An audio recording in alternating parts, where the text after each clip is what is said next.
Hello everyone, welcome to channel workout knowledge. आज इस video में मैं आपको इस क्वेश्चन को सॉल्व करके बताऊंगा। काफ़ी इजी सी मैटर से बताऊंगा आपको। ये क्वेश्चन है कुछ नहीं, बस यहाँ ये है सो एक सीरीज है जो कि ये कैसा फॉलो करा है, कुछ ऐसा ऐसा ऐसा ऐसा ऐसा ऐसा ऐसा। ये इन्फिनाइट टाइम्स तक गया है। कितना बार यूज है? इन्फिनाइट बार यूज है। तो आपको यहाँ पे R equivalent X Y R equivalent निकालना है एक्स वाई तक, ठीक है, कि करंट का क्या होगा। ठीक है, काफ़ी इजीली मैटर से मैं आपको समझा दूंगा इसको। ठीक है, तो एकदम ईजी मैटर से समझाएंगे। तो देखिए पहले करना क्या है इसको।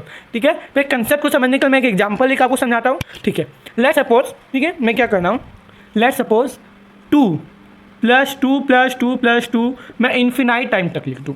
2 + 2 + 2 + 2 2 इन्फिनाइट तक लिख दूँ, तब इसका समथिंग वैल्यू आएगा, इसका कुछ ना कुछ वैल्यू आएगा। तो उस वैल्यू को लेट्स सपोज मैं x मान लेता हूँ, उस वैल्यू को लेट्स सपोज क्या मान लेता हूँ, x मान लेता हूँ। ठीक है, मैं ये समझा रहा हूँ। ठीक है, तब इसमें तो कोई दिक्कत नहीं है।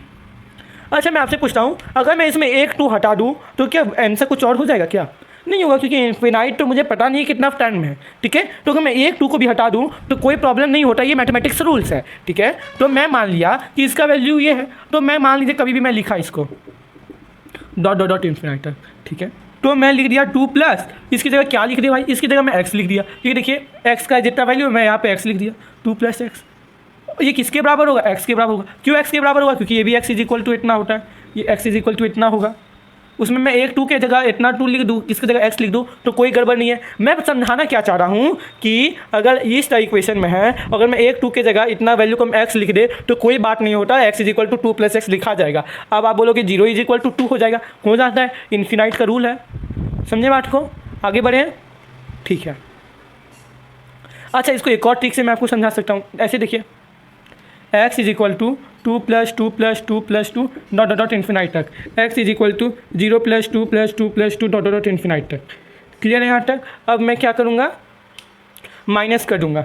ठीक है, या माइनस ही कर देंगे ना, हाँ माइनस कर देंगे। ठीक है, x - x ऐसे लिख दीजिए। यहाँ पे सब कट जाएगा, कट जाएगा, कट जाएगा, 2 - 2 0 हो जाएगा। x = x को यहाँ ले आएंगे, 2 + x आ गया, आ गया ना। ठीक है, अब हम लोग आगे बढ़ते हैं। अब आप बोलोगे कि 0 = 2 होगा, तो ऐसा नहीं होता, x का वैल्यू चेंज भी किया जा सकता है, क्योंकि हम 2 हटा रहे हैं। तो ये मैथमेटिक्स में इन्फिनाइट का अलग ही कंसेप्ट होता है, जो कि हम लोग को नहीं पढ़ना है ना। तो अब हम लोग आगे बढ़ते हैं। तो यहाँ पे कह क्या रहा है, यहाँ पे क्वेश्चन कह क्या रहा है, ऐसा कुछ हमारा फिगर है। तो मैं क्या किया था, मैं एग्जाम्पल के साथ आपको समझाऊंगा। ठीक है, x = 2 + 2 + 2 dot dot dot infinite. मैंने x = 2 + x लिखा, एक 2 को रखा, इस पूरे टर्म को मैंने वापस से x मान लिया। मैंने यही स्टेटमेंट किया।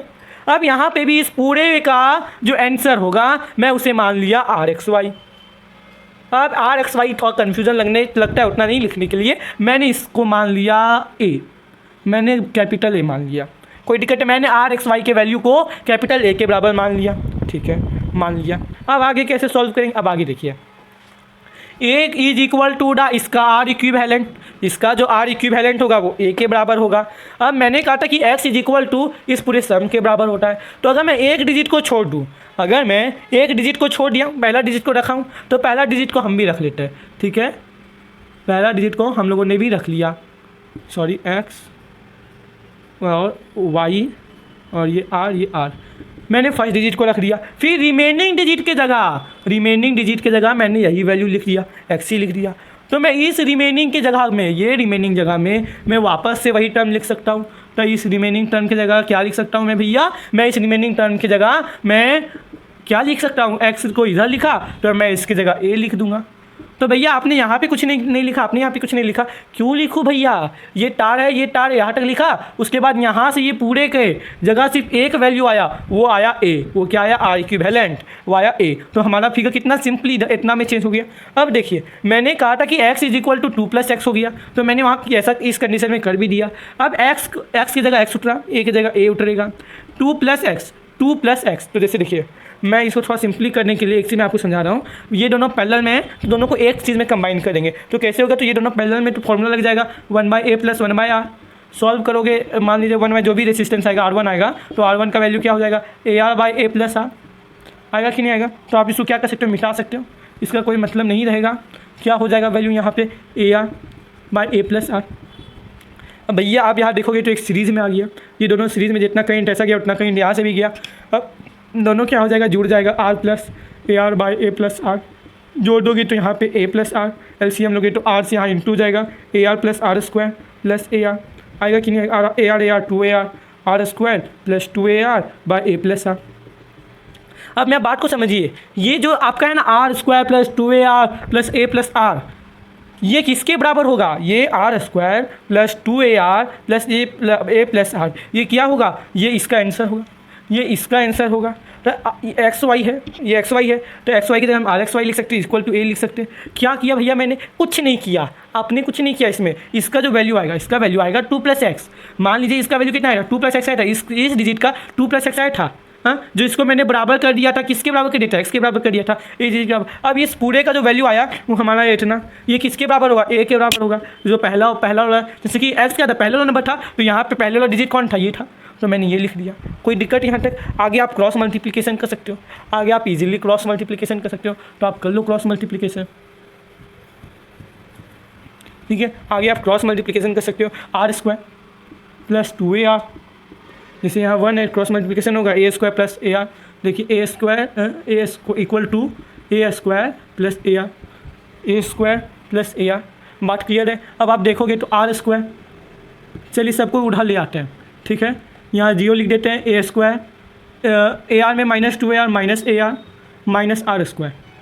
अब इसको थोड़ा इधर लिख देते, थोड़ा समेट के, इज इक्वल टू 0। अब मेरे बातों को ध्यान से समझिएगा। क्लास 10 में हम लोग एक क्वाड्रेटिक फार्मूला पढ़े थे कि अगर ax², कोई भी क्वाड्रेटिक फार्मूला हो, ax² plus bx plus c is equal to 0, तो जो x होता है उसका फार्मूला होता है -b plus -b² minus 4ac/2a। होता है कि नहीं होता है? तो इसमें a क्या है? a इज इक्वल टू 1 है, b क्या है? तो -r है, ठीक है, c क्या है? तो -r² है, ठीक है। Formula -b minus minus plus r plus minus √b² minus r का square r² minus 4ac, 4 × 1 4r² minus 4r² plus 4r² by 2a, ठीक है। r प्लस माइनस यहाँ 5r² बाहर आ जाएगा √5/2। तो a का वैल्यू कितना आ गया हमारा? r plus r√5/2। यही आपका आंसर होगा, यही आपका क्या होगा? आंसर होगा। तो मैं एक बार सिंपली से भाषा में वापस बता देता हूँ। ये पूरा आपके सामने रेजिस्टेंस था, ये आपका पूरा रेजिस्टेंस था। मैंने कहा कि इस पूरे का वैल्यू a है, इस पूरे का वैल्यू a है। मैंने इतने पोर्शन को हटा दिया तो भी इसका वैल्यू a आएगा। अब ये इसके जगह मैंने एक रेजिस्टेंस दे दिया, और इस पूरे की जगह मैंने कहा a मान लीजिए। अब ये दोनों पैरेलल में आ गया, दोनों को हम लोगों ने सॉल्व किया, वैल्यू इतना आया। अब ये दोनों सीरीज़ में आ गया, तो ये दोनों को मिला करके वैल्यू इतना आया, ठीक है। उसका वैल्यू कितना आया था? उसका वैल्यू मैंने शायद इरेज कर दिया ना। तो ये दोनों का मिला करके पूरा वैल्यू कितना आया? इतना आया। अगर मैं इसको इक्वेट भी कर देता था मेरे से, क्योंकि इस पूरे का आंसर कितना था? जैसे मैं बात को आप समझिए, इस पूरे का वैल्यू R इक्विवेलेंट था, इस पूरे का वैल्यू R इक्विवेलेंट था कि नहीं था? और इस पूरे का भी R इक्विवेलेंट था, इस पूरे का भी R इक्विवेलेंट, इसका भी R इक्विवेलेंट। तो इस पूरे का R इक्विवेलेंट में ये सब भी जोड़ देंगे तो दोनों का मिला करके वैल्यू इतना आ जाएगा। मैंने वही यूज़ किया। अब उसके बाद क्वाड्रेटिक फार्मूला आया, करने के बाद क्वाड्रेटिक फार्मूला किया तो हमारा आंसर इतना आ गया। कितना आया? R plus minus r√5/2, that is our answer. So thank you for watching this video. And अगर आप अच्छे से नहीं समझ पाए हो तो मैं आपको वापस से एक और वीडियो में समझा दूंगा, आप बस कमेंट कर लेना। क्लियर? Thank you.